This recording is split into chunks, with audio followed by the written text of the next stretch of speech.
Bismillahirrahmanirrahim. In this lecture we will discuss solution methods for the continuous system.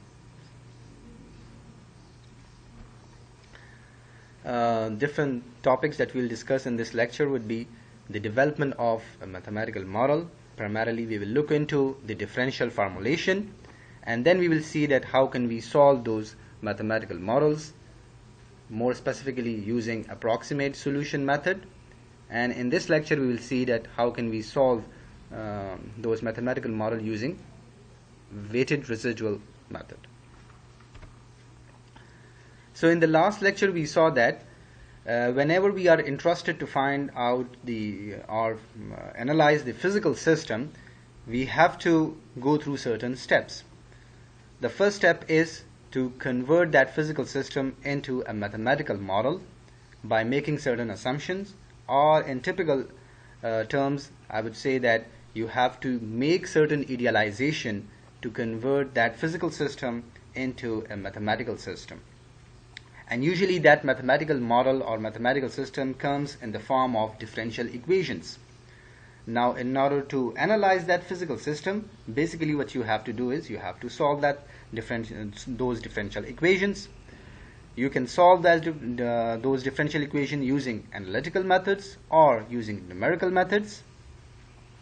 And analytical methods could be exact methods or approximate solution methods. Similarly, if you are solving it using the numerical methods, so then you can use either finite element method or finite difference method.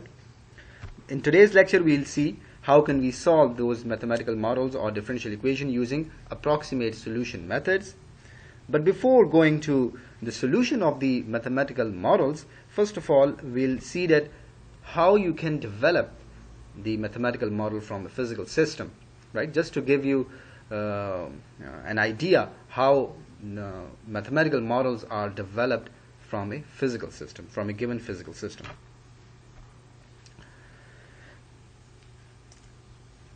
So mathematical models are basically two different types. A mathematical model can be a lumped parameter model, or it can be a discrete system mathematical model. Or it could be a continuum mechanics based model. A lumped parameter model or discrete system mathematical models are those types of mathematical models in which the actual system response is directly described by the solution of finite number of state variables. That is, the response is described by variables at finite number of points. Okay. And in the continuum mechanics based models or in the continuous system mathematical models, actual response is described by differential equations or described by infinite number of points. Okay. So this is the basic difference between the discrete mathematical model and the continuous system mathematical models. In order to further elaborate the idea of the different types of discrete and continuous mathematical model, let's look into this physical system. This system is made up of different bars made up of aluminium, copper, steel and bronze. The aluminium bar is subjected to some kind of load which is trying to pulling it towards the left, and aluminium bar is attached to other copper, steel and bronze bar with the help of that rigid bar. So the whole system can only move horizontally. It can only elongate or shorten in the x direction or horizontally. So we know from this physical system that it can only behave in the horizontal direction. And we also know the material properties, that is the modulus of elasticity for each material, and we also know the geometrical properties of each of the material, that is the area and the length of each member is, let's say, also known to us. And now we are like to see what type of forces are present inside the member if a force P is applied on at the end of the aluminium bar, and how much each member will displace. What will be the displacement of each member, and what will be the stresses, the strains, or what will be the internal forces in each member. So we would like to analyze this physical system, so we have to convert it into a mathematical model. Now, what's in your opinion, what could be the best mathematical model? How are you going to analyze this system? Okay, looking into the response of this physical system, I can see that all the members can only displace in horizontally in the x direction, or in other words, they can only take axial forces, either compression or tension. So without complicating the problem, I'll simply would like to model each member with the help of a spring. The spring also has the quality that it can also take compression and tension forces, and it can only displace in one direction. So I would like to represent each of these members with the help of this simple spring. And this spring has certain stiffness K, which is directly given to us. Right? So note down that this is a very key difference between a discrete mathematical model and a continuous mathematical model. One of the difference is that the stiffnesses of these elements are directly given to us in the form of spring stiffnesses, whereas for the case of finite elements, these element stiffnesses or element behavior is given in terms of differential equations. Right? So we have more complex form of equilibrium equations, more complex requirement for the inter-element connectivity, constitutive relation. So here all the constitutive relation and the element behavior is given directly to us in the form of spring stiffness, which is K, and it can be related to the material and geometrical properties of the material with this particular equation, EA or L. Now this spring element has two nodes, and each node has the quality to move in one direction, or it is free to move horizontally in the x direction. It can only move in one direction, or I can say that it has degree of freedom to move in one direction in the x direction, or it has 1 degree of freedom. So you might have heard the word degree of freedom in the context of the finite element method. So this is what does it mean. So for this spring element, this node has only 1 degree of freedom. So each node has 1 degree of freedom, which means that each node can move only in one direction. So now I can specify that each node can move certain displacements. The displacement of each node is represented with U1 and U2, and it can also have some forces at each end. We represent them F1 and F2. The superscript E represents the element numbering. So now if I represent my physical system with the help of these springs, so now this is the mathematical representation of the physical system using the springs, where the spring stiffnesses for each member is also mentioned, K1, K2, K3 and K4 for each different type of material and geometry. So now this is a very nice idealization of that physical system, because it can mimic the behavior of the physical system. It can take compression and tension forces, and it can also displace in one direction. So that's one of the good models of that physical system. And now each node, for example, this node can displace U1 and can have some forces F1. The elements element number 4 and element number 2, they both can displace by a same amount because they are attached to a rigid body. So they can, both of these 2 points can be displaced by the same amount U2 and can have the forces F2. The sum of the forces at this particular location must be equal to F2, and this particular location can be displaced, let's say denoted by a variable U3, and the forces are denoted with F3.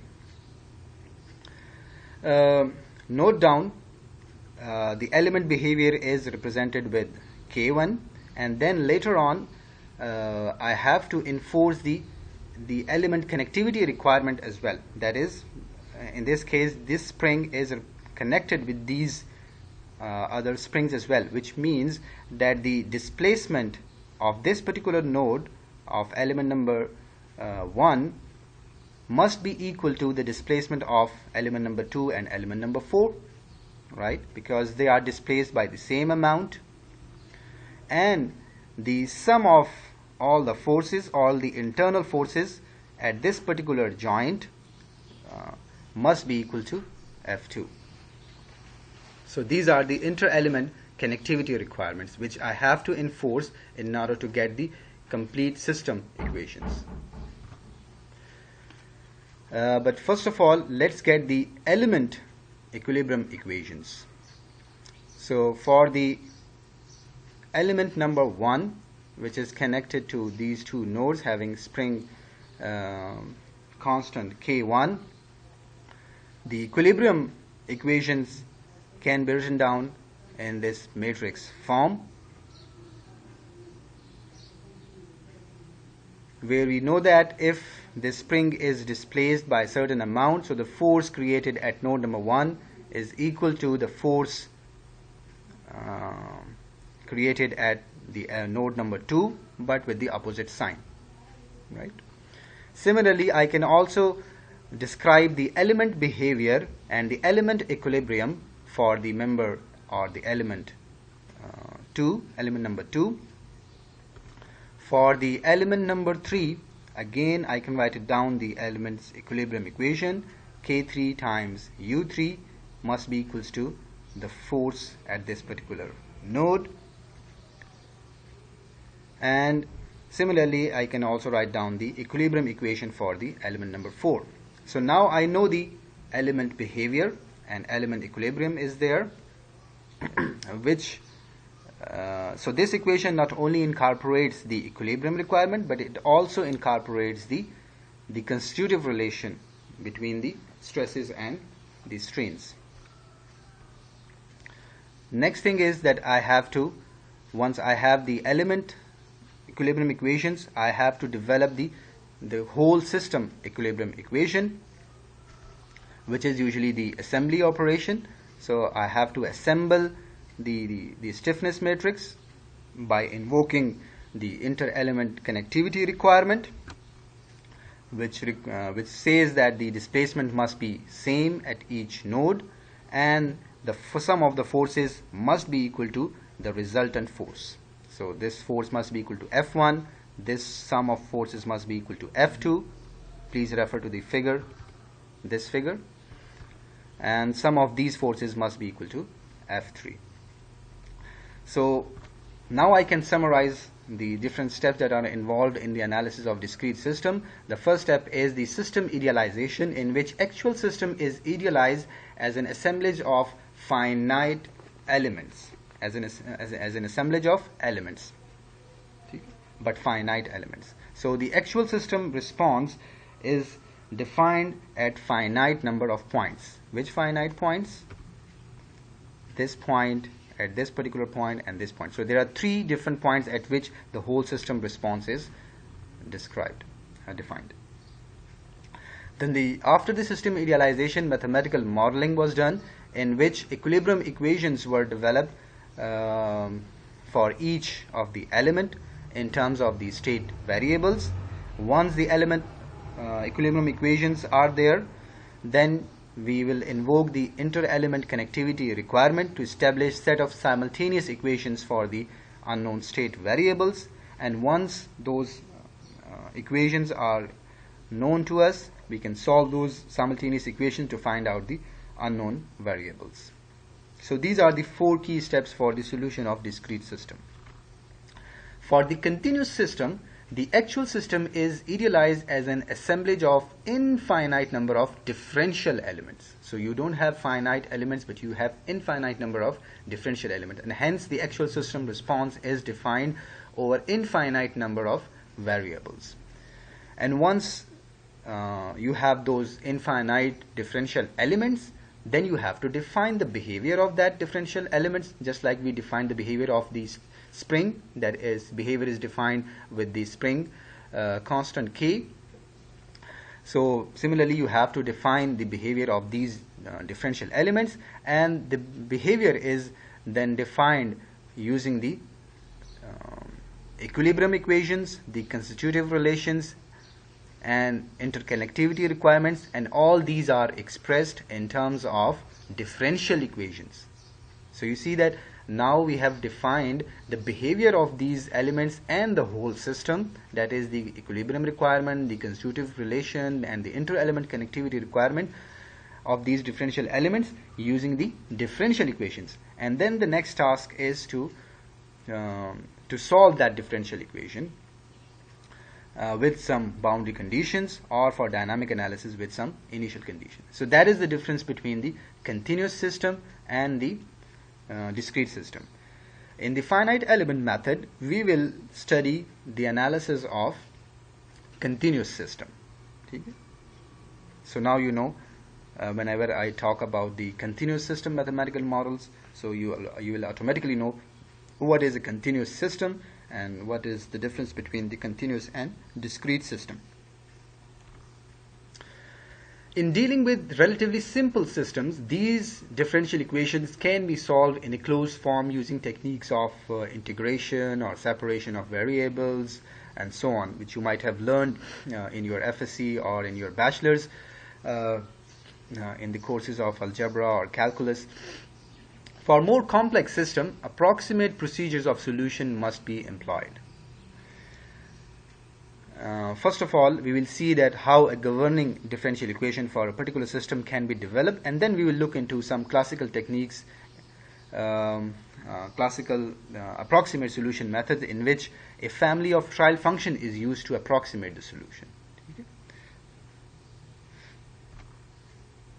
So first of all, let's see how a continuous system mathematical model is made.